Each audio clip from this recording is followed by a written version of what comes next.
Hey guys, welcome to SheKnowsArsenal. My name is Jessica. I'm your host. You can follow me on Twitter at JustinoTweets and at SheKnowsArsenal.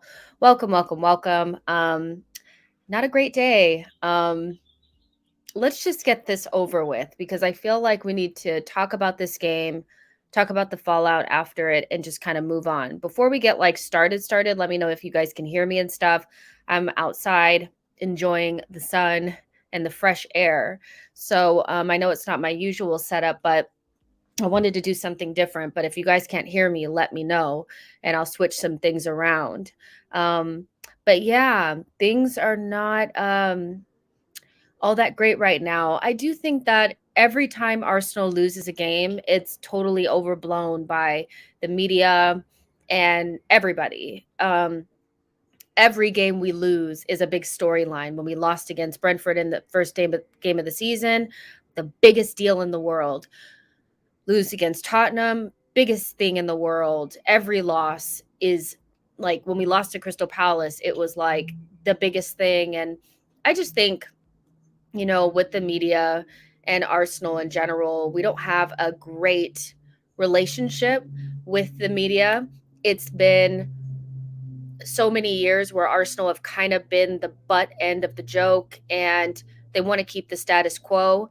I think just I tweeted this morning and I said, like, nobody wants to see Arsenal in the top four nobody wants to see Arsenal qualify for the Champions League. If you didn't know, now you know. And I think people are starting to realize that, like, I mean, everybody was Tottenham yesterday. Chelsea fans, Man United fans, everybody was Tottenham. And the reason for that is because it's been the status quo that Tottenham are surpassing us. Everybody is better than us. We are the biggest fallen giant, and they want to keep us there. And I think the hiring of Mikel Arteta and him finishing eighth 2 years in a row, I think for them had solidified our spot as a mid-table team. And so now you come into this season and we start off poorly and they think, okay, cool. It's going to be exactly how we expected it to be. Remember, our summer window was described as one of the biggest and most expensive sidesteps in world football. We wasted 150 million on backups, all of that kind of stuff. And then for us to get to January and then Arsenal are anywhere near the top four, I think send a shiver down the spine of some of the media and rivals and everybody, because nobody wants to see a good Arsenal.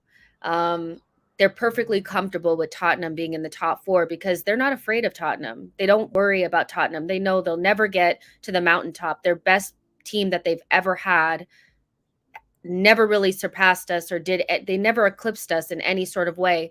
During their best period, we won trophies and they didn't. And so everybody knows Tottenham are just going to always be what they are. But a good Arsenal is completely different. If we qualify for Champions League, we'll be able to to attract the type of players that we haven't been able to in the last couple of years. But our clout and our history allow us to do that if we have Champions League. So nobody wants to see that. So it's kind of normal that the media would react this way. We just won 4 on the bounce, and somehow this game against Tottenham is the media's representation of who we are. They've decided that that is the game that defines Arsenal at the moment. Worse than Tottenham, not going to get in the Champions League, had a terrible season, blah, blah, blah, blah, blah, blah, blah. So I think we just have to kind of hold that L, because I'm not saying all this to say that we deserve to win, because we shat the bed. That was a stinky game from Arsenal Football Club. But the media onslaught is just something that has happened every single time we lost a game this season. And we've lost a lot of games this season. I do have to say that when you look at our record, we won more games, but we've almost lost just as many as we did last season. And that is a worry, that we don't have a lot of draws. We're not really the type of team that we either win or we lose. And when we lose, we really shit the bed. But the media is just going to spin it in the way that makes them feel comfortable. You see the way, Gary Neville is supposed to be a professional pundit, but he gets wrapped up in the whole Arsenal narrative all the time. And it's because nobody can be unbiased. Like Manchester United and Liverpool and Chelsea ex-players run the media. So it just is what it is. Conte's comments I thought were really funny because at the end of the day, like he is managing Tottenham. Arteta's a very young manager. And I've seen the shift in coaches this season that there's been a shift from last season to this season. I think before it was like, oh, cute Arteta, he's trying to start his career. Arsenal are going to start from the bottom and build up. So that's a cute little project that you guys got going over there. He's doing a good old job. Then when he gets in and amongst the better managers, right behind Tuchel, above Conte, above Ranić, all of a sudden the narrative has changed. And so Conte and Spurs took that postponement very, very seriously. And so I think his comments around Arteta just is a young manager and he needs to focus on his own team when it's basically like the pot calling the kettle black because he got a yellow for complaining about refereeing decisions. I think it's just something, again, that you just have to kind of take. You just have to kind of take it. They took that very, very seriously. And if you didn't know, now you know. Nobody wants to see Mikel Arteta's young Arsenal team with El Neni and Cedric and these guys in the team make it into the top four. That's just what it is, So it just is what it is. We have to move past that. But we're never going to gain respect. And I think if you think back to, the Invincibles, Fergie never gave Arsene any credit until Arsene was basically like on the downslope. During the time that they were actually fighting each other, they just talked crap about each other all day long. There was no respect, so I think we're kind of in that weird period of time where people have counted us out for so long that having this Arsenal team, especially with everybody going so big on our transfer window being so bad and eighth 2 times in a row, they want to keep that going. And so I think the best thing that we can take from the media onslaught and the Conte comments is that nobody goes this hard on a team if they're not afraid. That I can tell you from group chats that I've been in that when we lose games, there's a sigh of relief because they've seen that this team has progressed. And I'll never say that I don't think that we've progressed. I don't think we've been as good as some people have said. I think we've had some help from our rivals, but ultimately, like, nobody wants to see us in the Champions League. So it is what it is. Matt G says, a decent Arsenal side would change the dynamics of the league. That's why they don't want things to change. We just need to do our thing and beat Newcastle on Monday. Exactly. CC says, I'm not sure about the media bias. I think it's because Arsenal have been disappointing for a long time. Let's be honest. They are not living up to their level. Yeah, but Manchester United hasn't either. So, but because Gary Neville and Paul Scholes and Rio Ferdinand are big media personalities, they don't get shat on the way that Arsenal does. If you look at the media presence, it's not equal. Chelsea, Man United, Liverpool. So they can kind of skew the narrative. And that's what the media is. They paint and sculpt the narrative around certain teams based on what they want to happen. So even though Man United, the only thing that's been keeping Man United from getting, I think, judged as critically as Arsenal is just the fact that Arsenal have been worse. But the fact that Gary Neville wouldn't even say anything bad about Ole Gunnar Solskjaer and is still apprehensive about saying anything negative about Manchester United when they sit below us, I think speaks to the nature of the bias in the media. Does that mean that we've been good and they're just ignoring it? No. But I do think the narrative around our season right now, especially with, like, Gary Neville said he didn't understand our summer transfer window. You know what I mean? Like, you can say Arsenal been disappointing without completely just lying, and saying that you couldn't see what Arsenal were trying to do. And basically they just shat the bed with the summer window when we didn't. So I don't think it's as bad as like we're really good and they're just lying about everything. But I do think that you can tell that there's an apprehension to really stick the boot in to Manchester United when they've been worse than us this season and been really bad for years. Whereas it's just open season on Arsenal all the time, and it just sometimes I just don't listen to it because it just is what it is. Veronica says that's because Neville was a part of the team that was competing with Arsenal in the 90s and early um, like 2000s. And yeah, I mean, it's just biased. It just is what it is. And like, you see it. He wouldn't even say anything poor about Ole Gunnar Solskjaer when he was really shitting the bed at Man United because they're friends. I mean, it is what it is, so either way, let's get into, I guess where I want to start is how the game against Tottenham was refereed. So I think one of my biggest, I guess, gripes with the way that things are refereed is that you have to take the temperature of the game into consideration. And this is a massive derby with top four on the line. And I think when you go into a derby, you kind of expect for things to be a little bit different than in a normal game. Case in point, when Manchester United played against Leeds, and it was like, I think at Leeds, Scott McTominay had like 4 fouls, 4, 5, 6 fouls. He had a leg breaker challenge on somebody, and they didn't give him a single card. And a lot of the Manchester United fans and people were saying, well, it's because it's a derby. It's a rivalry. Things are refereed different. Things are let go. You should be able to do those things in a derby. So I expect that Arsenal thought that they could go into that game and be a little bit more aggressive than normal because of the temperature of this derby, which was at an all-time high. But Paul Tierney kind of seemed hell-bent on making it so that it was not refereed in a way that I've ever seen a derby be refereed. You should have these little tussles and these little, things that are kind of outside the game. As long as it's not dangerous in a derby, a lot of times those things are let go. And I don't think that Paul Tierney was really trying to referee the game in that way. And I do think we did a lot to make it easy for him to make bad decisions, but he ultimately decided the derby. And I think that referees need to do more to not be such a big storyline in the game. And I don't think that the penalty in general was something that had to be called, because in a derby, that, like, if that was in the field of play outside of the penalty area, would that have been called?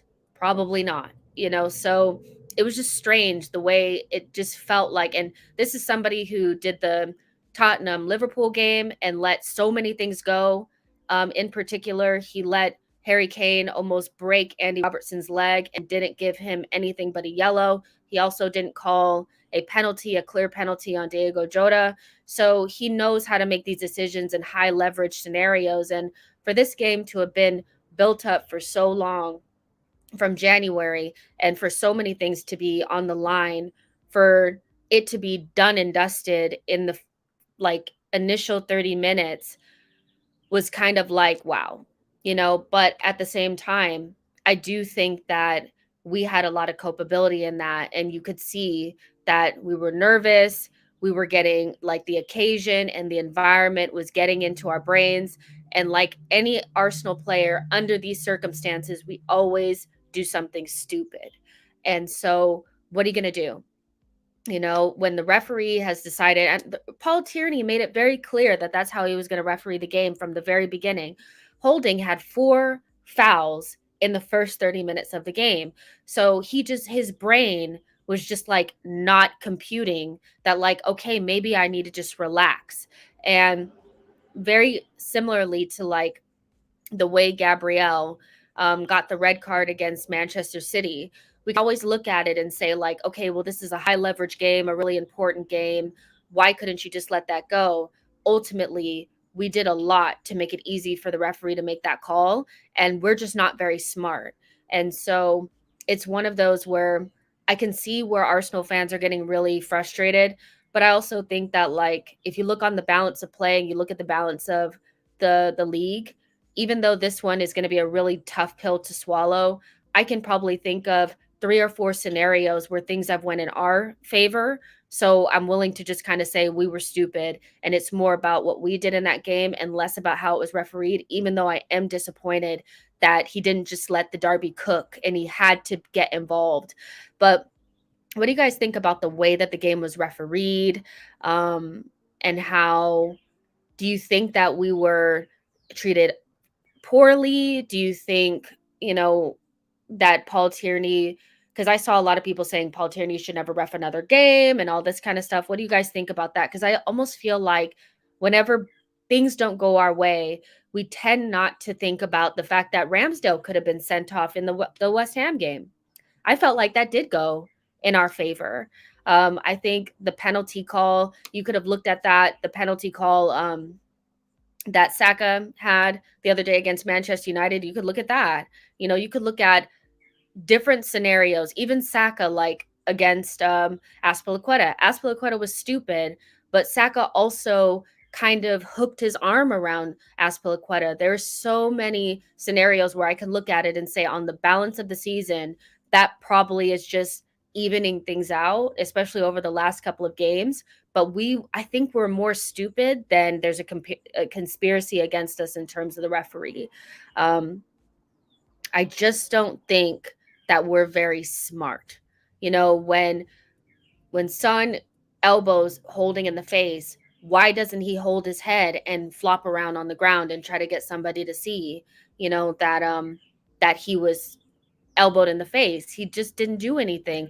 Gabriel, like on the halfway line, why are you fouling Gabriel Jesus there? I see more stupidity than anything else. But what do you guys think? Steve says, poor penalty decision stung the whole team. Holding took it further. Dade County, Florida says, that was not a pen on Cedric. Poor Cedric changed the momentum. Rest is history after that. Holding was playing a different sport called WWE. Yeah, and I think if you look at things in isolation, because everything is getting thrown into the same bucket. Holding 100% deserved to get sent off. He was an idiot. He was way too up for the game. I don't know if he snorted cocaine or what, but he needed to chill, and he just couldn't. I don't know if he was nervous to be on Sun, because he should have never been on Sun to begin with. We'll talk about that. Like, why was he on Sun anyway? But like Cedric, I think, was unlucky to concede that penalty.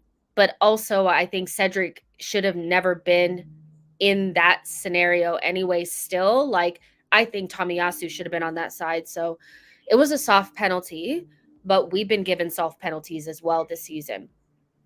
Mag says, yes, football is a contact sport. However, we made it easy for him to make those decisions. Unacceptable defending and lack of common sense. I agree. It's both. It's both. It's the referee was like hell bent on. I mean, I know there's even a scenario where a Tottenham player handballed it, and Harry Kane was all in the referee's face, and he tried to call a penalty there. Paul Tierney was prepared to become a big character in this derby, but ultimately we made it easier. Anton Dunn says they were all in it together because the commentators were picking up on it. Similarly, also, they were praising Spurs even though it was offside and such. The bias was very, very real yesterday. But remember how people reacted around the postponement to begin with. I think that there was a collective Arsenal need to lose this game because they cheated to get it called off in the first place. That was a consensus around the league, from Sky, from the commentators, from the media to social media. That was always the consensus around that. They made a very big meal out of Arsenal postponing a game where 10 teams had done that prior, but it only mattered when Arsenal did it. So I think there was a collective feeling in football that Arsenal deserved to lose that game because Spurs deserved to play us when we didn't have any of our key players, and they still ended up playing us when we weren't at our best. They made sure they put it right in a place in the season where it was going to all come down to that game, and they wanted us to lose it. I mean, everybody was Tottenham. Ivy says, I tell people that's a pen when I'm done watching the beautiful game. Ref killed the flow of the game.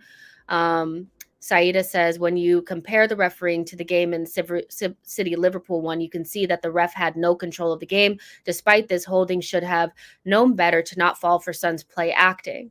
Yeah, I don't think Holding was the right player to be on Son anyway. It just didn't make any sense to have him trying. I thought Son needed, if Holding was going to be following anybody, it probably should have been Harry Kane, not Son. Son is fast, he's intelligent, and he knows how to get people booked and stuff like that. It wasn't a good matchup. It was a mismatch from the beginning.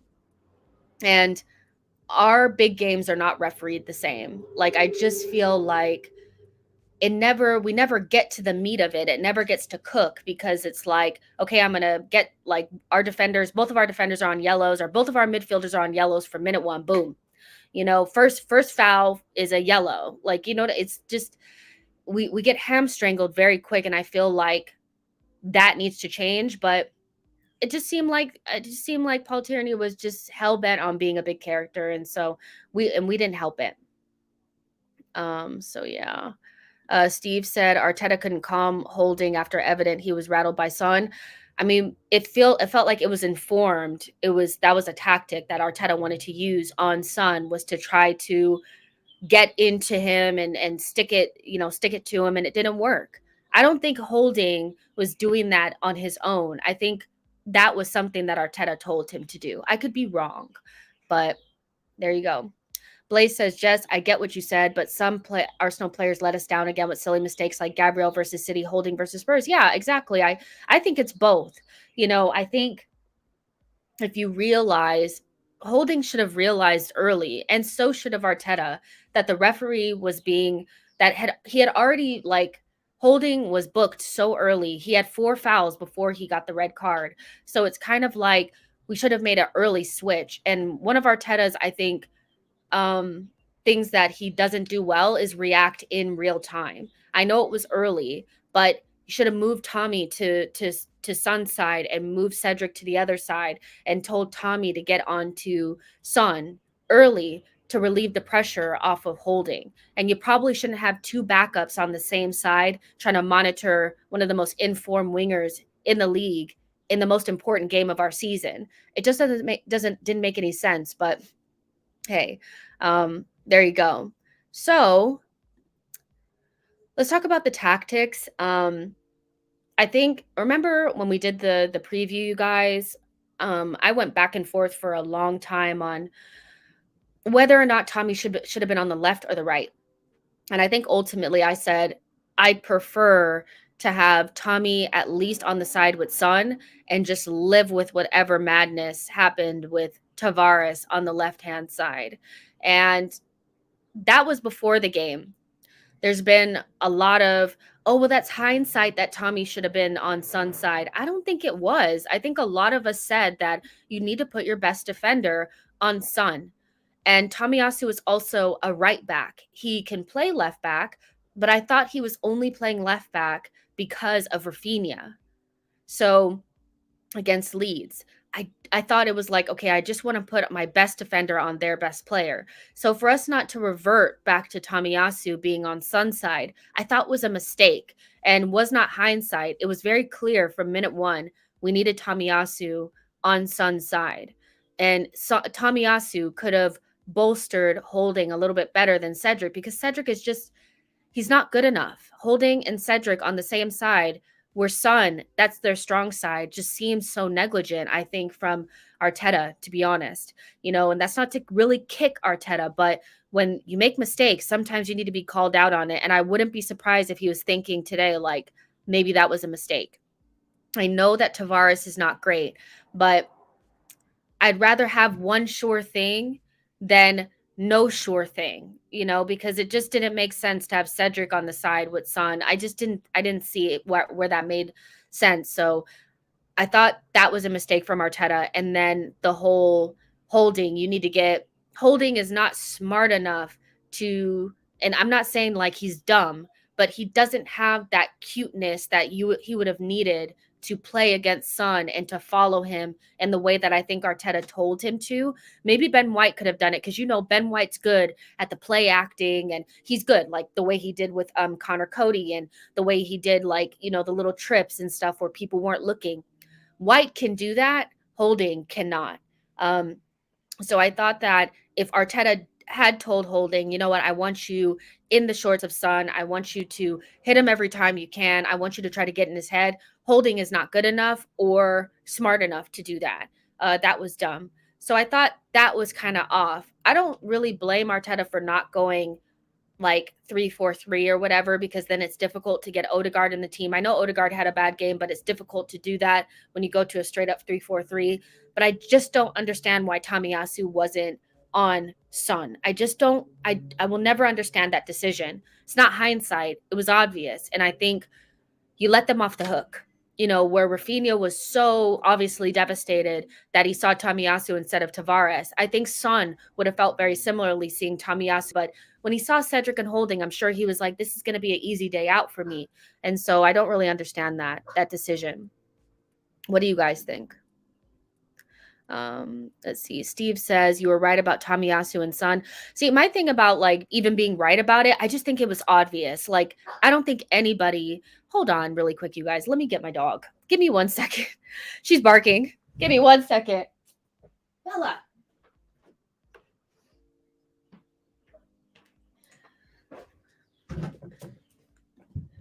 Sorry, I had to get her. But yeah, I think it's not even about like being right. It's just about, I thought it was obvious. And I went back and forth for a long time. And I just think it was Tomiyasu, by the way, is the one silver lining for me in this game. Tomiyasu, I said this the other day, he's the signing of the season. And it's not even close. And people are, oh, it's Odegaard, it's Ramsdale. No, it's not. It's Tomiyasu. Because Tomiyasu for 15 million is, and I know people are like, well, he's not a marauding right back. I don't give a shit. That guy is borderline world class at 22. He is so, so good. In this game, he was really, really good. And I think that for me is like a slam dunk signing. There's nothing wrong with it. I love Tomiyasu. I think he's so intelligent. He does the right thing almost every single time. And it's just a shame that we couldn't have used him against Son. I don't understand why we didn't do that, but it was pretty obvious we should have done that. Ify says Tavares is sloppy. I felt like he can deal, but I felt like he could deal with Kulusevski. I mean, Kulusevski is less of a threat than Son. Son is potentially the player of the season. He's had a better season than Harry Kane. He's the most in-form forward in the league. Kulusevski just got here yesterday. So I don't know why everybody was, oh, Kulusevski is the biggest threat. He wasn't. It was always Son, and our best defender needed to be on him. 312 Gunner says the only way I can make Cedric starting on the right is that Arteta was going for the win from the get-go. So that's another part of it that we'll get to in just a second, is about, did we actually need to go for it so hard in those first couple of minutes? I thought that although I think we looked good for like the first 10 minutes or so, we just kind of needed to make it uneventful for the first 30, 40 minutes, because then they would have gotten nervous. But we went for it. We were too hyped up, especially Holding. And I just don't think we needed to do that. Cedric was never going to, like, why are we going for it? We just needed to draw the game. And I think if you looked at it and the players that we had out there, El Neni, Nketiah, Cedric, Holding, it was not a strong team. And so we were never going to Tottenham Stadium and blowing them out of the water. I'm not saying you play for a draw. I just think you try to make it as uneventful as possible for as long as possible. If you lose 1-0, that's so much less damaging than the way that we lost, because I don't know how psychologically we get over the red card, the Gabriel loss, the 3-0 slapping. I don't know how we rebound from that on Monday. Like, I really don't.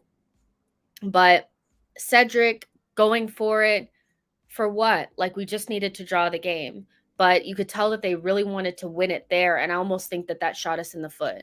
But yeah, Cedric, I didn't really get it. I don't get it. Tony says Arteta has been consistent. We go play our game. It was the game in-game management that failed us. The plan was working. Yeah, the plan was working, but I think it's overstated that we were like in control, because once Tottenham started getting more of the ball, you could tell that we were losing control of that game. And so, yeah, the first couple of minutes that we were okay, but I think it's overstated how good we were in those first 15 minutes or so. I think once Tottenham settled down, they were coming at us and we didn't have answers. I mean, I get we look good against Chelsea and we look good against Man United with a relatively similar squad, but this is probably uncomfortable conversations and not really appropriate at the moment. But those teams did not play well, and we took advantage of this. Spurs are different because they're fighting for something. Man United and Chelsea they're done with their seasons and they're just done. Spurs are fighting for something. They're at home and they're in their environment. And so for me, it just feels like I think we were about to get ran over, and that's where the fouls and the capitulation started to come in. I think it was very early on where we started to lose control of that game. Ivy says just win the next 2 games, then get some ballers in the transfer window and get rid of some players. I think that sounds easy, but I think it's going to be harder than it looks. Steve says we started great and Spurs looked rattled. That gave me confidence going to St. James's Park. It's interesting because some people think we looked good and it was just the red card and the penalty that took it away. I think it started to slip a little bit earlier. Blaze says, I agree with you. Jess, Holding, and Cedric are not good enough. Arsenal fans love to praise average players because they played a couple of good games. And CC says Arsenal got swallowed up by the crowd. I just think we needed to sit in and just kind of allow them to come to us. I don't think we needed to go at them.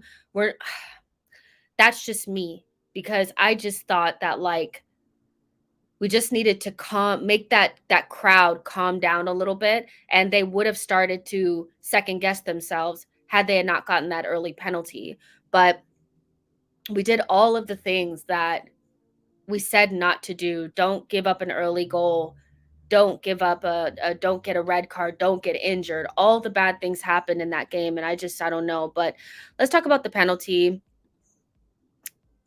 I mean, it looks bad, and like this is the type of photo that will come out to make it really look like, okay, Cedric is shoving the shit out of him, and it was definitely a penalty. I still think it was really soft, and I think the way that Son, let's just talk about Son for a second. He's a jackass. He is a total asshole, and he's a great player. He's world class. I think that he might just be the player of the season.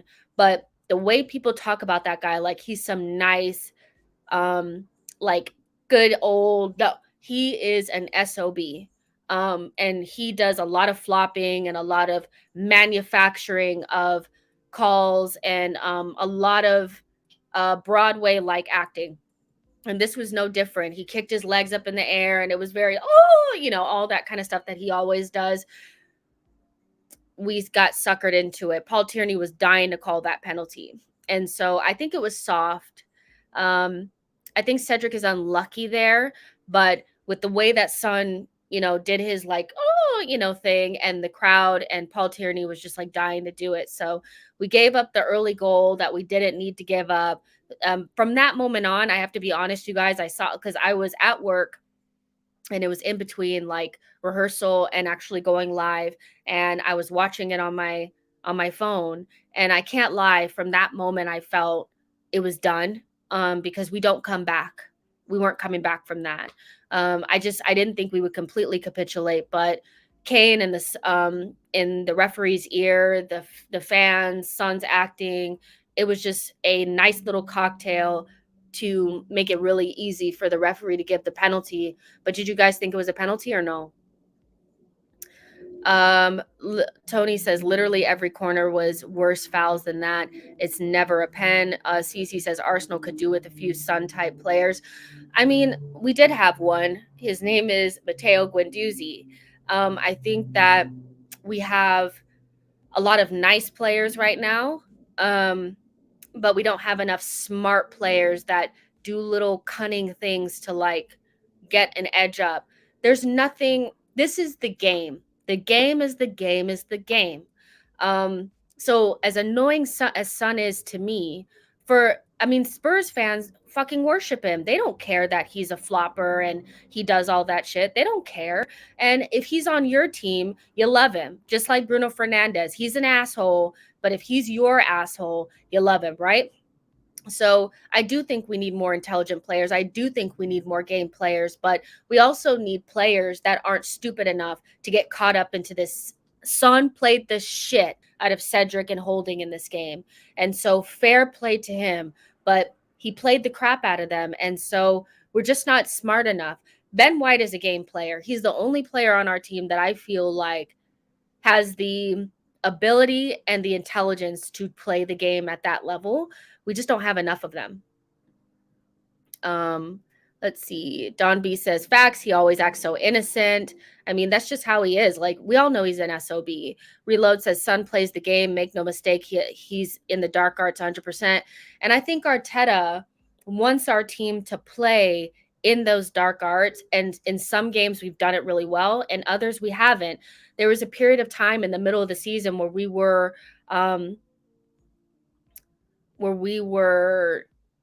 trying to do the rotational fouling, and that was Partey and Xhaka.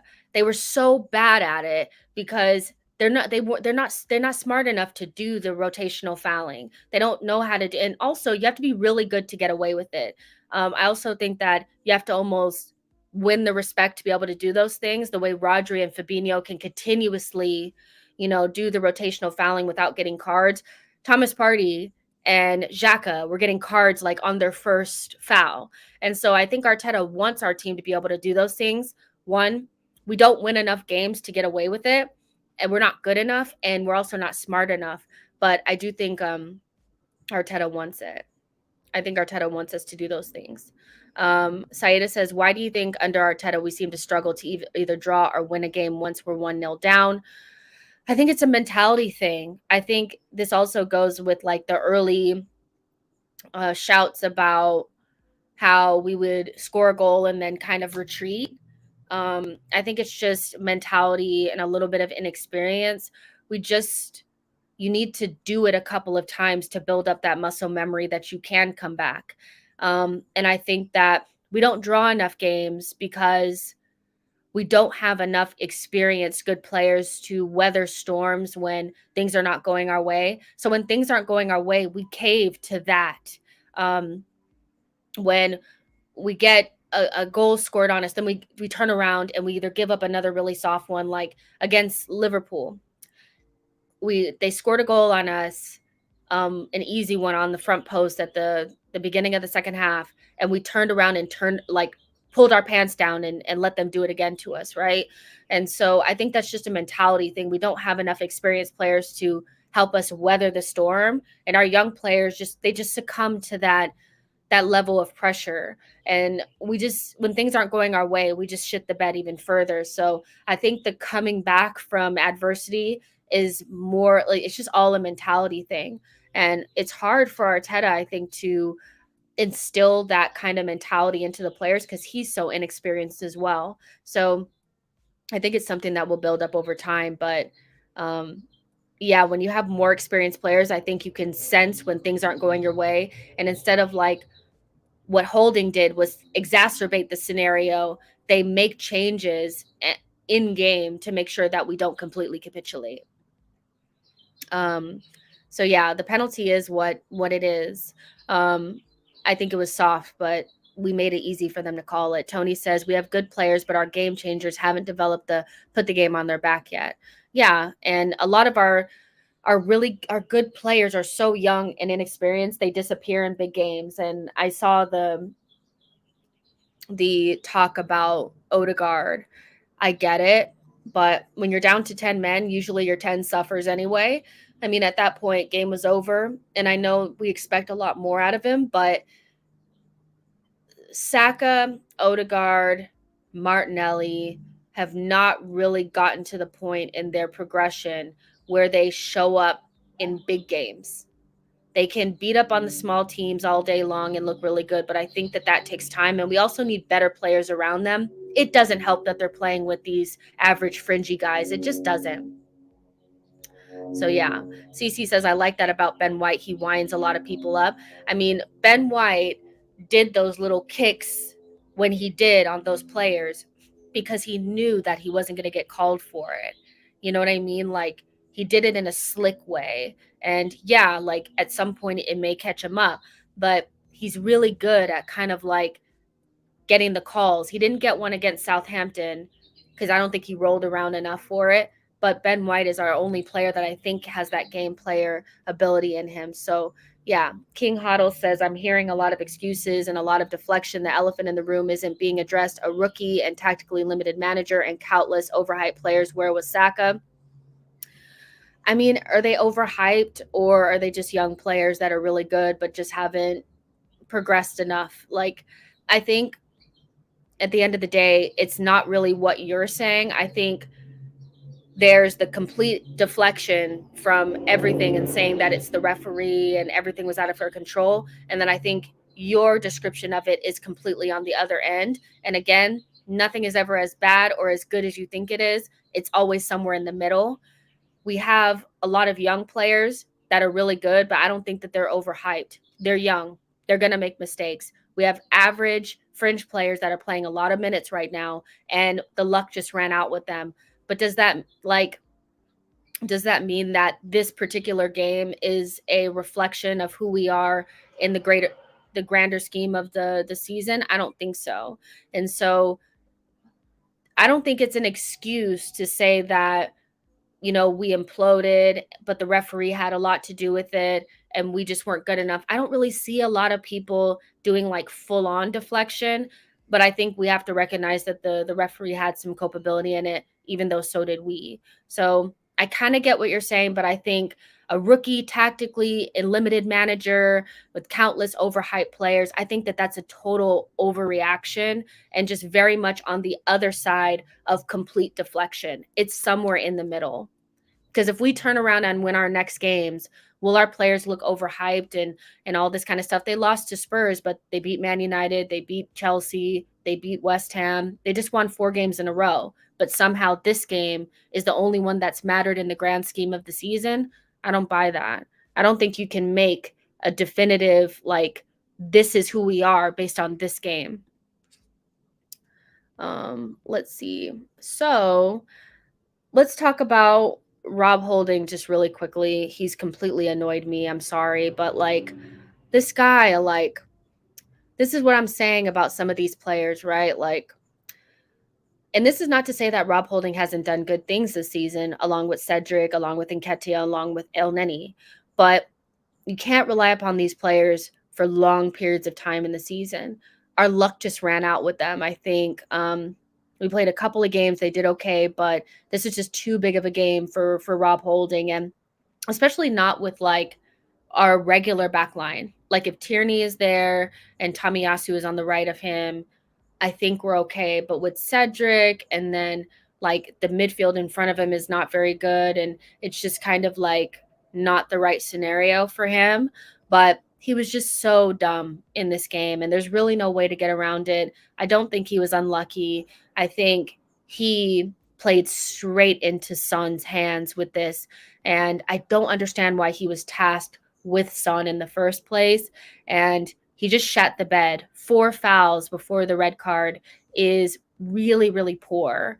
And I'd rather him just let Son go. And yeah, I score a goal, but like at least we can get into halftime and make changes. But he really killed our ability to make changes at halftime, you know, with him getting the red card in the 33rd minute. I mean, that is just like just stupidity on like every single level. And I mean, it's the 33rd minute of the game and you're already off the field.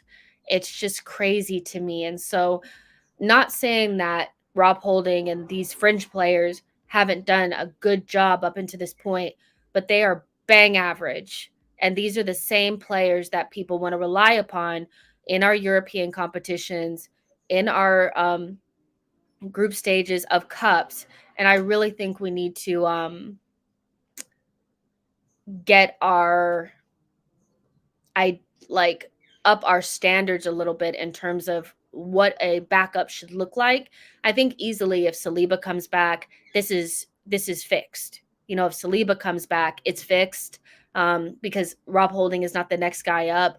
I think if you bring in Hickey, then Cedric is not the next man up, so you're fine. We just need to have players in front of these backups if they're going to stay, because they need to have very limited playing time, in my opinion. They're good for a game here and there, but ultimately your luck will run out. And Rob Holding, he just imploded in this game so badly that he's out for, I don't know, a game or whatever. So hopefully we won't have to see him for the rest of the season. But Jesus Christ, when we talk about implosion, it's got to be Rob Holding. 33rd minute is just so bad. It's so bad. I'm sorry. I can't get over it. Dade County, Florida says, truth be told, Spurs have Conte, Kane, Son, and actually 2 starters in January window. Arsenal are young with less of a manager, with less world-class players. Arsenal are still ahead of Bottleham. People are just making such a meal out of this whole and I'm very critical of the team, but I'm also recognize that this team is so young and we have very average fringe players playing right now. So Spurs definitely deserve to win the game, and they did us over. They really did. But it's still very, very close. It's still very, very close. So you can say that, this player's better. But for them to have a world-class manager and 2 world-class players and Romero and all these great players, they're not that far ahead of us, but we got kids and fringe players playing. So I don't think Arteta is as bad as people are making him out to seem. I don't think our players are as bad as we're making him out to seem. It's just a game where all of the bad that we could have possibly happened just came out at one time. I think you just have to put this one behind us, but I think this is more of a story about for me, what was very obvious in this game for me is just we cannot be relying on these players in massive games. That's it. They're not good enough. Tony says, funny, we have already blamed Arteta on this pod. Young players versus a Conte bus is always going to be hard.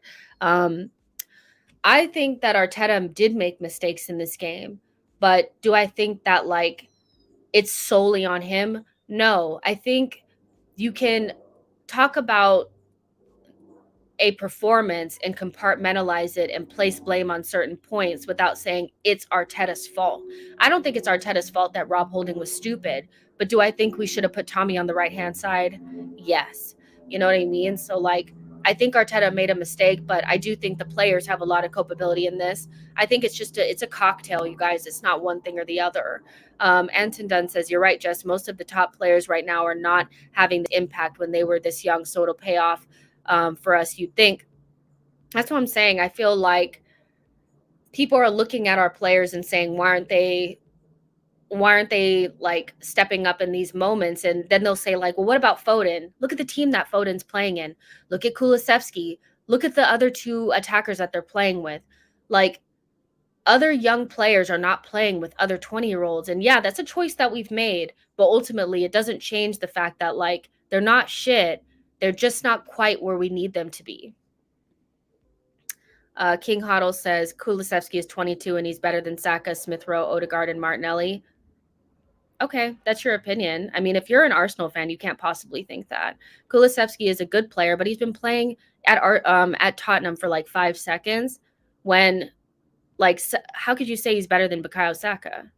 Because he has played a couple of decent games. Saka is also nominated for best player of the season. So I don't really get it. Oh, you're a Spurs fan, so that makes sense. Yeah, no. Nah. Not really. But yeah. Tony says, I think I'm more mad at Arteta for this game than I realized. So yeah, the red card was stupid. Rob Holding, if he stays at Arsenal, which he will, he's got to be 4th, 5th choice center back. We just can't be using him. I'm sorry. And then really quickly, just the capitulation of it all. The 2 goals that they scored after that, I just think just come from when Arsenal lose, we just lose really badly. We can't keep it tight. We don't have the ability to, after we get scored on the first goal, just try to contain for a couple of minutes. We just lose everything. And one of the things I want to see next season is for us to draw more games and to keep games that we lose a lot closer. There's just been too many capitulation games this season. The first Man City game, the first Liverpool game, the Crystal Palace game, this game, too many capitulation games where we just couldn't at least come out of there with our dignity, because I think we have hangovers after bad games. We have hangovers after games where we capitulate. And that's where my fear is really coming in. If we had drawn, like if we had lost 1-0, even 2-0, but had 11 men on the pitch, maybe Gabriel doesn't get injured, I think we go into the Newcastle game with a clean slate. But I can't help but feel like there's going to be a little bit of a hangover from this game because they clearly wanted to win it then.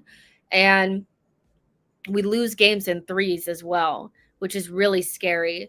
We lost to Brentford and then we continue to lose the next 2 games. You lose to Crystal Palace big, then you lose the next 2 games after that. This really can't be the same. We have to have a very quick turnaround, and these boys need to show that they deserve to be in Champions League. If we don't beat if we don't beat Newcastle and Everton, then we don't deserve it. We deserve to finish 5th. We're not a Champions League. We don't deserve to have it. But they have talked a lot, and that's another thing. Can we stop doing interviews before big games? Can we stop being on Instagram before big games? Just shut your mouth and just be ready for the game. I don't want to see any more interviews. I don't want to hear any more talking.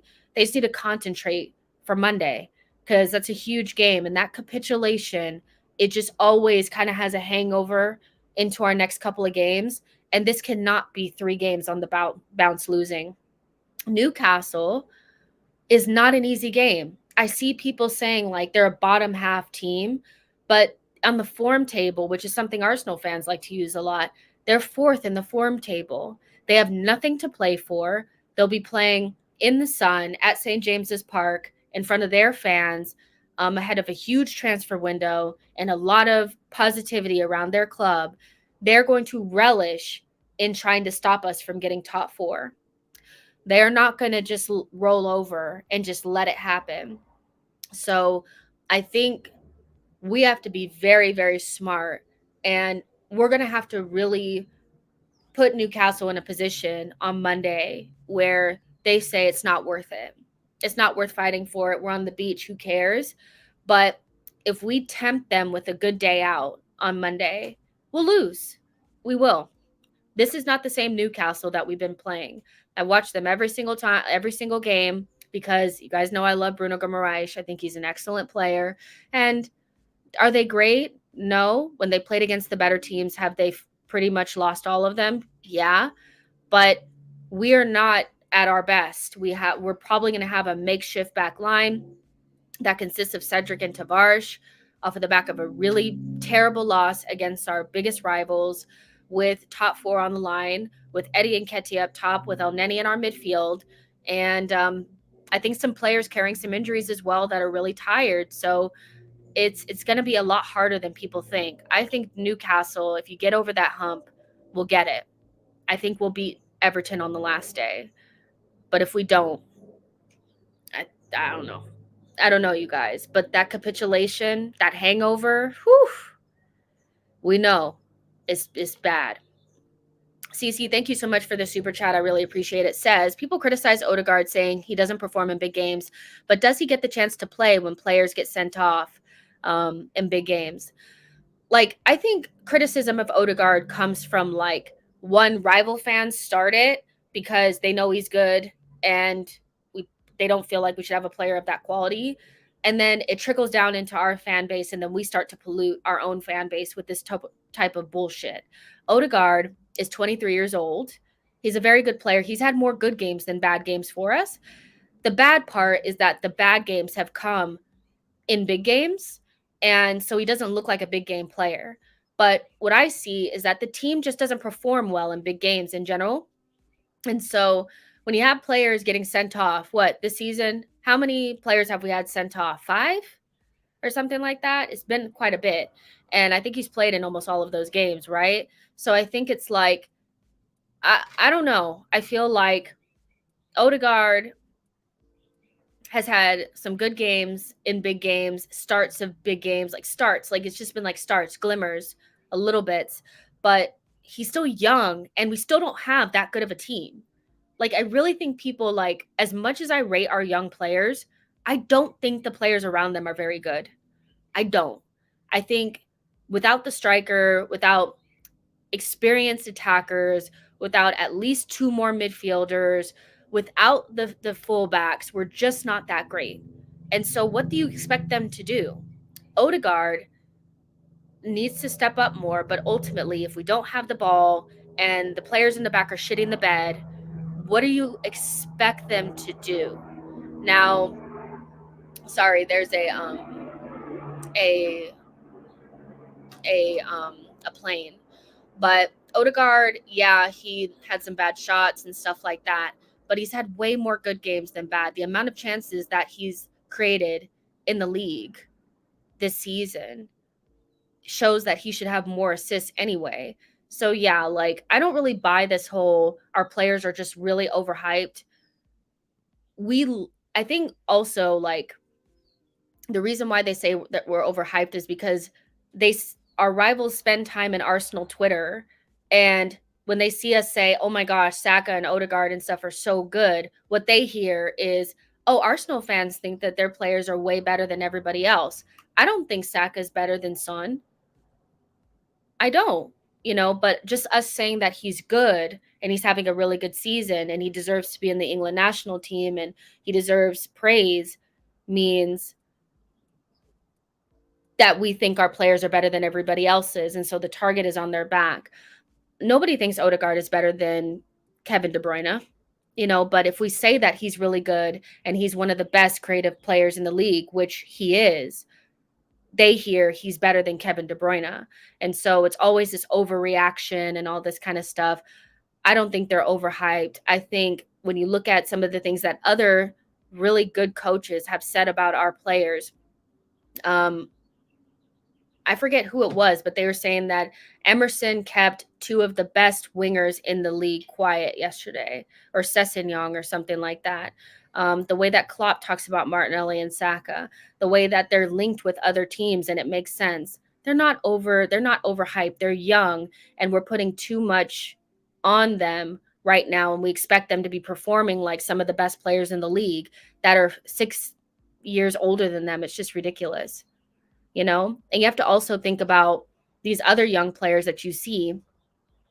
Who do they play for? Foden, you can't really compare Saka to Foden right now. Look at the teams that they're playing in. And then players like Pedro Neto that are playing in teams that they're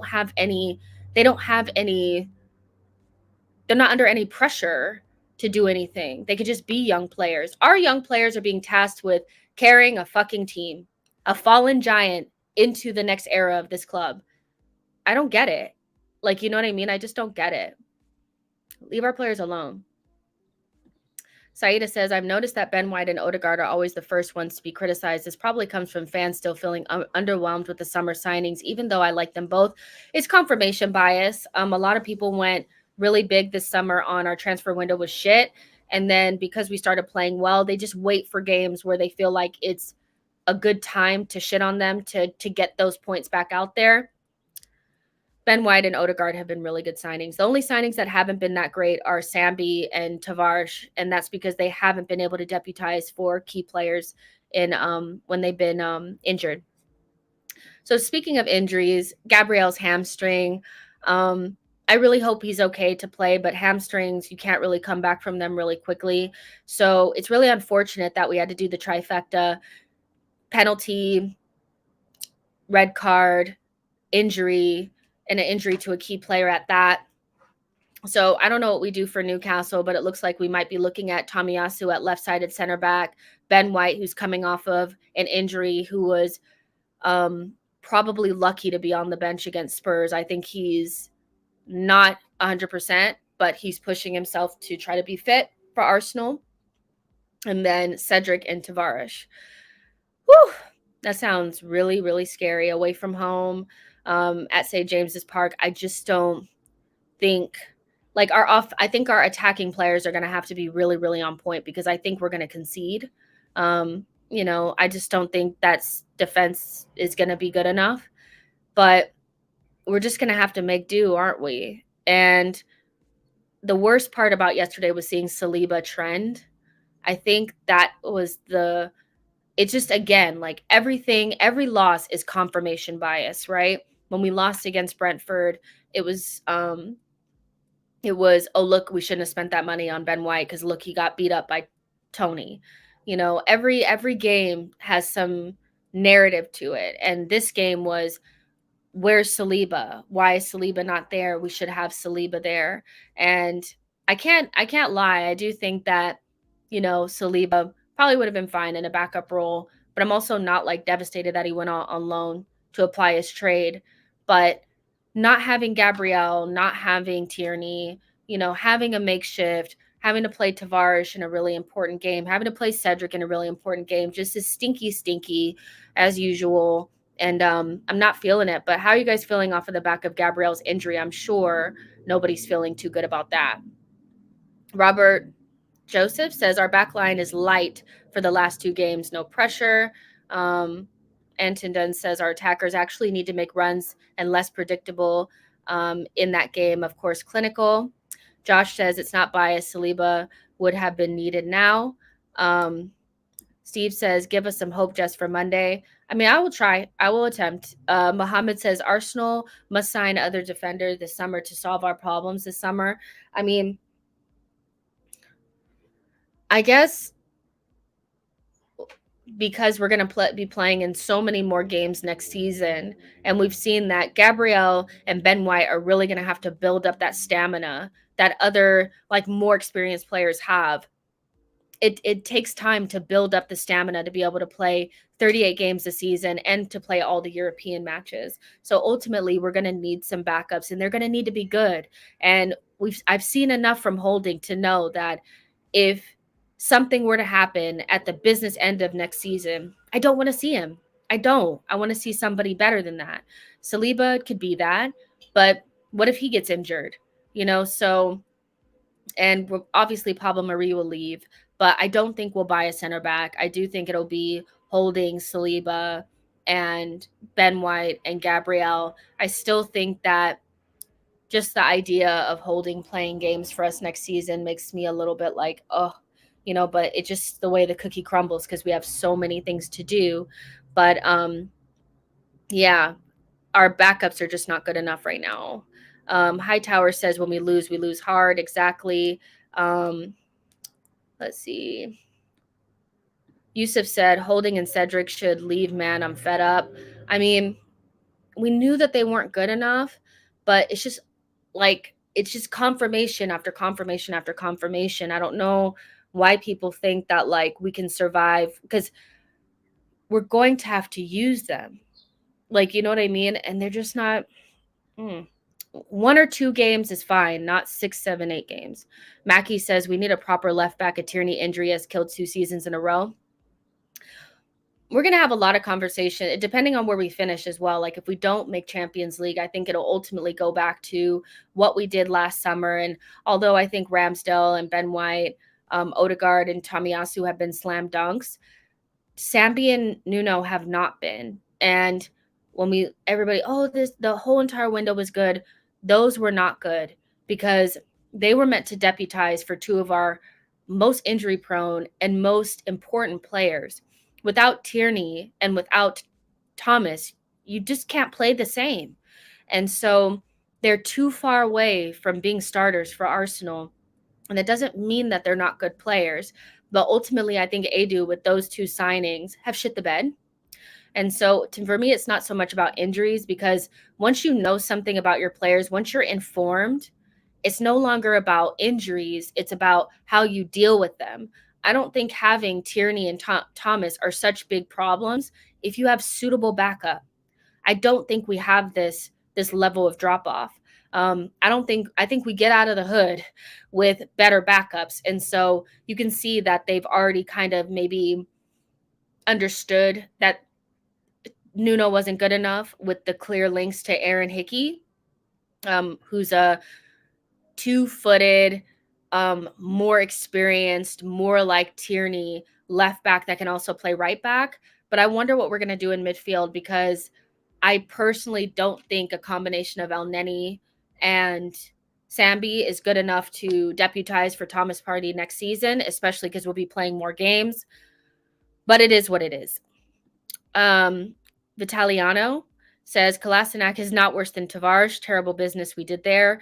Yeah, and we'll also have conversations around, the January window. I think that'll come back up. That'll definitely come back up if we don't make Champions League. Because as much as people wanted to say that, well, it's because we wanted to make sure that we could use all the funds for the summer, and we wanted to make sure that, we had the perfect players to fit in. I don't think we needed to empty out the backups that badly. I don't think we needed to get rid of players that desperately. And so having such a thin squad, even though there wasn't a lot of quality, I do think you can make an argument that Kolasinac and even Ainsley Maitland-Niles and Chambers could have maybe been useful in this period of time. But I think that'll only really come into play or be really big conversations over the summer if we don't make Champions League. Tony says, yeah, Nuno is a minimum 2 years away and Sambi is a year away. It's just a little bit far off, like, for those two players. So ultimately, I do think they're talented players that could do something for Arsenal, but we need players that can step into Thomas's and Tierney's shoes and play so we can and we want to play the same way that we've been playing. Dade County, Florida says, Jess, when will Spurs win their next major trophy? Please predict. If you count 1960s, of course, otherwise their first major trophy, that is. I'm betting on never bottle him out. Thank you for your super chat. I don't know. I hope you guys never win a trophy, to be honest. But I wouldn't be surprised if Conte did like a Carabao Cup or FA Cup sometime soon. Like, I don't think you guys are winning anything major. I don't think you guys are winning the league. But, maybe like that kind of trophy. Liam Duncan says, what do you think about our new signing, Marquinhos? We'll talk about that in just a second. Ify says, Sambi is not good enough backup yet, in my opinion. Let's get someone that can step up now. Once you re-sign El Neni, you take away kind of – I don't think you sign more than one midfielder. And that's what's really disappointing to me, is that we never address midfield with any sort of ferocity. We never really fix our problems. And it's not so much the numbers in midfield are not good enough, it's we don't have enough quality. And it feels like we're afraid to create a situation in midfield where players have to actually fight for their positions. Newsflash, Thomas is not fighting for any position with the next possible players to play there are El Neni and Sambi. It's just not good enough. And so it looks like we're going to go through another summer where we'll keep Xhaka, we'll keep El Neni, it'll be Sambi, and then we'll add one more attacking 8. And before you know it, Thomas Partey will get injured and we'll be looking at El Neni and Sambi playing games again, or Xhaka. They're not good enough, but, I don't know. It's like, that is my bugbear. I just don't understand why we don't address midfield and just buy another central defensive midfielder. Like, chuck 20 million at Aston Villa for Douglas Luiz. He's better than what we got. Premier League proven, probably be a decent backup. Just address midfield. Address it. There's a reason why people say the game is won and lost in midfield. We have numbers, but we don't have quality. I just don't get it. Roshan says, well, Fabinho is not fighting with anyone for his position, but he has the mentality to be up at the top anyways. He's not. The mentality of Liverpool in general is different. So they have a winning mentality. They're not mentality monsters for nothing. But I just think that we need to push our players more. Liverpool, they have the hunger to win, but they also have created a situation where they have competition for places, and not for nothing, but Liverpool are linked with Tchouaméni. Who do you think Tchouaméni would be fighting for his position with? Fabinho and Henderson. So don't count out that they're going to have competition for their places as well. Every good team has that. Dade County, Florida, thank you so much for your super chat. Jess, I can't stand Spurs. You know that. You guys, you said I'm neutral. Big up. Fair enough. Fair enough. So Blaze says, Jess, what's your expectation for Sambi, Saka, ESR, Martinelli, and Odegaard next season? Do you think they will progress in the future? I think it depends on what kind of players we bring in. I think they need better quality players around them, and you'll see them get better. It's hard to learn off of average players and players that are at the same level as you. They need better players around them. Don't think for a second that Foden hasn't really benefited from playing with better quality players. So I think it depends on who we bring in. But I expect Martinelli to have more goals. I'm a little bit frustrated with his lack of finishing. Like at the end of the season, I think he should have way more goals. Saka, I expect him to get to 20 goal contributions next season. I expect him to just be better than what he is this season. Odegaard, I expect him to have more goals. I expect him to have more assists, but ultimately that also has to do with the attackers that we bring in. Sambi, I don't know what my expectations of him are right now because I don't expect to see him that much. So I'll hold off on that one. And ESR, I expect him to get his fitness up. Fitness is not good enough. Can't count on him for 90 minutes. And so something I think ESR needs to work on his fitness. So, and maybe even Sambi needs to eat some chicken and some rice and to bulk up a little bit so he can actually play in midfield. So yeah. So just to kind of round off here, I know that there was some news about Saliba. Let me pull up the tweet. Saliba, this is coming from OM La Provence, says Arsenal's plans for the new season with Saliba. The club wants him to return to the team, especially in the event of qualifying for Champions League. Marseille will still try to sign him. There are also Atletico Madrid and Napoli. I mean, there are contradictory reports as well, like on the other side from other journalists saying that we want 30 million to sell him. But ultimately, until I see the club offer him a new contract, I'm very apprehensive about getting excited about him staying because he has 2 years left and there needs to be a decision made. Very like the same as Pepe. Pepe came in at the same time. He has 2 years left. This is decision time. It looks like he's going to leave the club. He's not being offered a new contract. I kind of want the same, like I need something to happen with Saliba. He needs to be offered a new contract. He probably needs to be offered more money as well. So I think with Saliba, it doesn't make sense for the club to sell him. It just doesn't, because you'll ultimately need to replace him and you're not going to be able to find anybody as good as him for less. So we'll ultimately end up having to spend more on a backup. And that doesn't make sense because Saliba has a very high ceiling, and at least let him play for us for a little bit. And then if you decide to sell him later, do that. But don't sell him now. Offer him a new contract. Act like you like him, act like you want him. And then he'll play, he'll rotate with Ben White and Gabriel. And I think it would be nice to have some natural rotation between three really good center backs. Saliba can play on both sides. He's more than good enough to play for Arsenal Football Club right now. And so for me, even though I see these reports come out and there's people saying, of course, Saliba is going to stay. Ultimately, if we don't offer him a new deal, I don't see how he stays because we're just going to lose him for free in the next 2 seasons. So I don't know what you guys think about that, but I also think it's very opportunistic to put out things right now about Saliba when he's trending. So we'll see what happens with that. But on the seeing how Holding is, I just feel like just bring Saliba back in. Act like you like him. I don't know what's going on. It just doesn't feel like there's a lot of warmth there. There's not a lot of love there. And I don't see him speaking about Arsenal in a very warm way. And I don't see Arteta speaking about Saliba in a very warm way. Not to say that that's what informs, the relationship between the club and player, but I just would love to see him say, I'm an Arsenal player and I'm excited to go back. And for Arteta to say, Saliba is a very talented player and we want him for the next coming seasons and blah, blah, blah.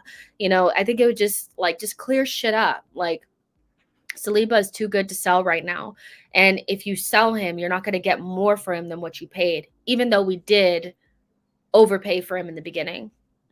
Craig says, I'm relaxed on Saliba. Marseille are just desperate and have no power. Saliba is an Arsenal player. Good vibes.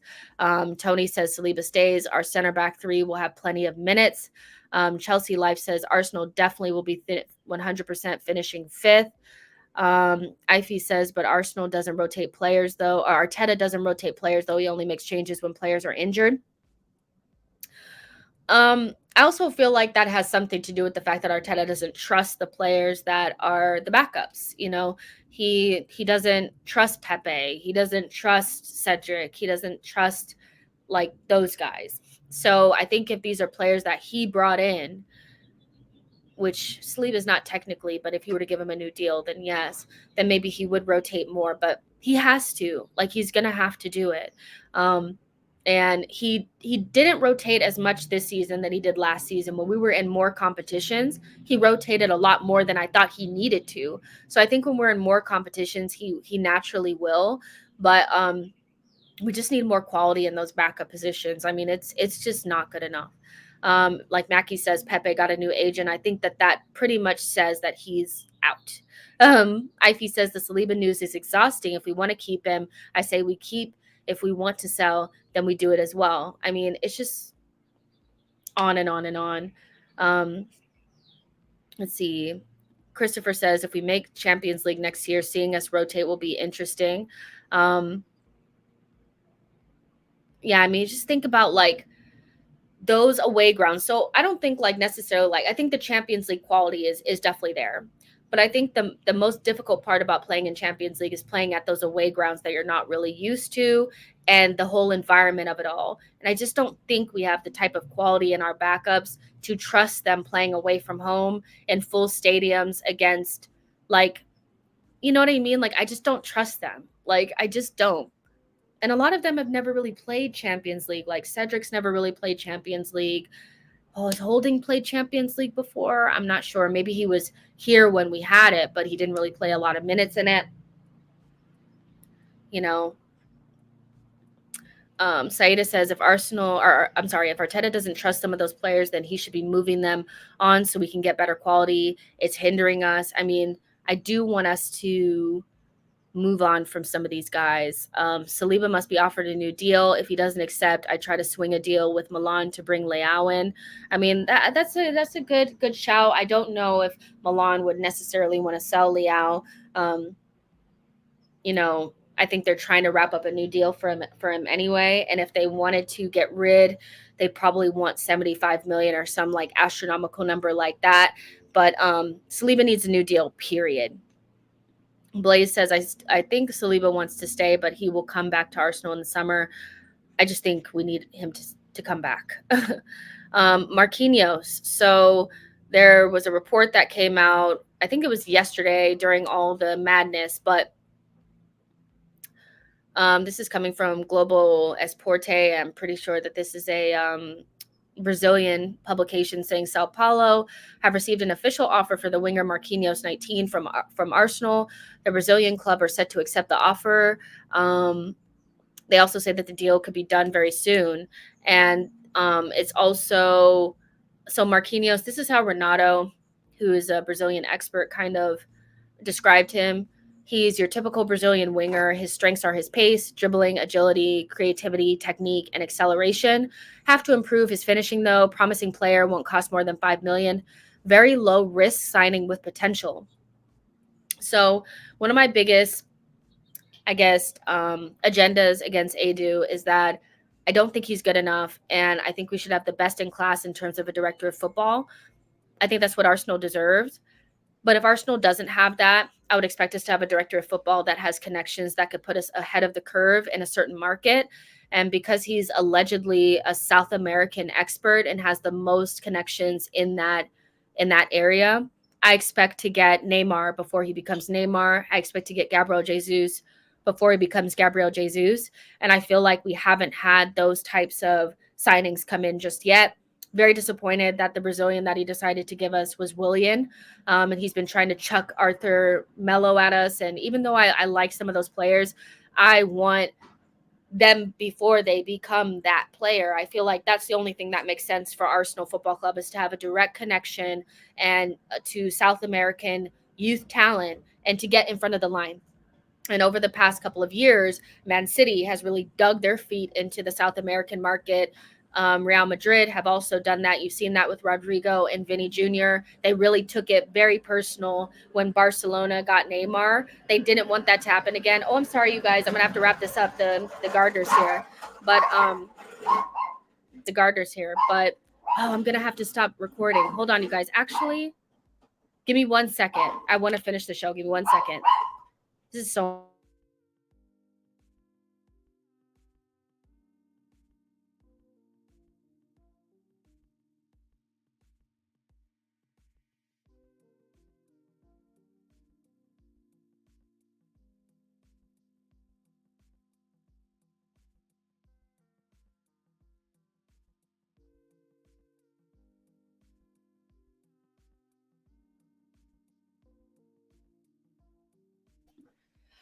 Oh my gosh, there's so much going on in this house. So I'm back. Sorry, I just want to make sure I finish the show up. So I think Barcelona's or Real Madrid took it really personal when Barcelona got Neymar. So they've really dug their heels into the South American market, and also Leon, because they had Juninho as their director of football for a very long time. Please, Bella, for the love of God, baby, can you please stop barking? So now Edu is trying to do something similar and have Sao Paulo be our feeder club. That's good. That's what I want to hear. That's what I want to see. Like, there needs to be a benefit to having Edu as our director of football. And I haven't seen much. I have to be honest. I think he has a mixed review, if we were to rate him. But something like this, I'm not quite sure on the player. I'm not going to sit here and act like I've watched him a lot, but he does look kind of like Bukayo Saka playing as a winger. That's kind of what he looks like. But what I'm more excited about is having a feeder club in South America where we can have that kind of talent coming into our club at a regular basis, because I just feel like if he's not doing that, then what is he doing? What is he doing? Shano says, our problem, we play and win and we're the greatest in the universe and start comparing Odegaard to De Bruyne. Then we lose and it's ref, grass, sun, and the stadium and the boots, etc. Again, I don't really see a lot of Arsenal fans saying that these players are better than De Bruyne. If people can find me receipts and send them to me where Arsenal fans have said Bukayo Saka is better than Son, Odegaard is better than De Bruyne, I want to see those, because I do feel like a lot of it is just when we're excited, when we say our players are good, people hear, oh, they're the best in the world. And you have to remember, we haven't had players in our team that we've been excited about or liked for a long period of time. So I think people are just excited, and that excitement is being misinterpreted as, oh, so they've arrived. You know what I mean? But I still think that social media also creates a binary kind of thing, because binary opinions get the most traction online. So you'll see more, it was the grass, it was the referee, it was the weather, than anything else that's more in the middle. So social media kind of, I think, makes things seem more binary than they actually are. But I don't see that many people out there saying that like our players are just as good as those other players, to be honest. Barry Burns says we are competing for a few South American talents, allegedly. I mean, get it together. Get it together. Tope says Edu is inexperienced in learning on the job. Everybody's experienced in learning on the job. That's why I'm like, so what can we use to our benefit? Like, you know what I mean? And so if we're not going to have the best possible director of football, which I feel like Arsenal should, like, I feel like we should have a Luis Campos. I feel like we should have somebody like the guy that left Liverpool. I think that's the kind of director of football that we should have. But I think Josh has this affinity with people that have been Arsenal players before. We end up with Edu. What can Edu give us that somebody else can't? direct connection to South American players. Mark says more madness in Jessica's house than at Tottenham Stadium yesterday. Yeah, you guys, like working outside was a good idea until the gardener came, and then I'm like, oh shit. But I ran downstairs because I just want to at least finish up the show for you guys.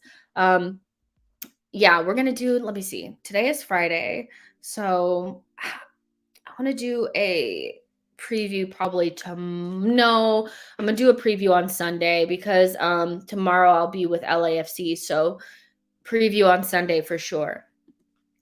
Craig Barlow says, yeah, Edu needs to step up regarding a feeder club like you said. City have done that for a while in South American teams, and it just makes sense. Like even if they don't end up being a Neymar or whatever, we could just make good money off of these players. I just feel like we should have a couple of feeder teams.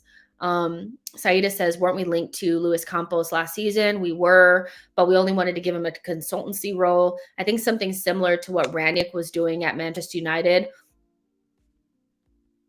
If somebody really good becomes available, I just don't understand why you wouldn't go out and get them. I just don't get it. Like, you know what I mean? So I just don't get it. But hey, there you go. Mark says we have a novice director of football, an Edu, a novice manager, and Arteta. How long do we have to wait for these two to learn on the job at a massive club like Arsenal? Look, my honest opinion on this, and this is what I'll kind of end on, is that there's no precedent for a novice director of football, novice manager, and a very young team being successful in the Premier League. I've never seen it. It's never really been done before. And so I have very huge questions around why we would go in this direction. I also don't think we have to have all people in top positions that have played at the club before. I don't necessarily think that means that they're better fit for us. I think just all the inexperience is showing at some points, but I'm willing to see this next season and see how it pans out. I think it could go one of two ways. I think the project could could improve substantially with a good summer transfer window and these players getting better and Arteta getting better. Equally, I could see us starting off and not being as good as we probably thought. I don't want us to be like Manchester United. And what I mean by that is they finished second last season and they actually felt like they were the second best team in the league. And so instead of really looking deep and understanding that they had foundational cracks within their squad and their setup in general, they went out and bought a couple of stars and shat the bed this season when reality came back to bite them, that Chelsea and Liverpool are better than you, and also, I guess, Spurs and Arsenal. And so I don't want that to happen to us. I think we need to be realistic about this season. If we get top four, we deserve it, and we've done enough to make it happen. But we've also had a lot of help from our rivals. So don't be naive. We need to improve. A lot of what we've done this season is not good enough. The backups that we've had, the squad building hasn't been good enough. The January transfer window might prove to be an issue. And so I just kind of want us to be realistic. And if Arteta doesn't start off the season well, take that as a huge sign, because he will have gotten backed. He will have gotten all the things that he's supposed to get. So there you go. You know what I mean? I just feel a little bit like this season needs to be spoken about realistically. And if we get top four, we need to really improve the team and not just say, okay, we just need a couple pieces here and there. We don't need a couple of pieces. Some of the links that I've seen that Manchester United and Chelsea have, they're coming again. They're coming again. Like they're going to be back, they're going to be playing much better than they are this season. So if you think you're going to walk up into the Champions League with Elneny and Nketiah and Cedric as your backups, when you know that our players are injury prone, Tomiyasu, Tierney, Thomas Partey, you have another thing coming, So yeah, we may be a little bit further than we thought we are, but we're nowhere near where we need to be. So I'll just end it there. But yeah, I'll be doing a preview on Sunday. This is just kind of like, just a little chat. I know you guys are tired of talking about Tottenham. I'm tired of talking about it too. So let's just put it behind us and move forward. Hopefully the boys do the business. If they don't, here we are, you know, here we are, but I really enjoyed talking to you guys. Like the video, subscribe to the channel, enjoy your weekend, and I'll see you guys on Sunday. Bye, guys.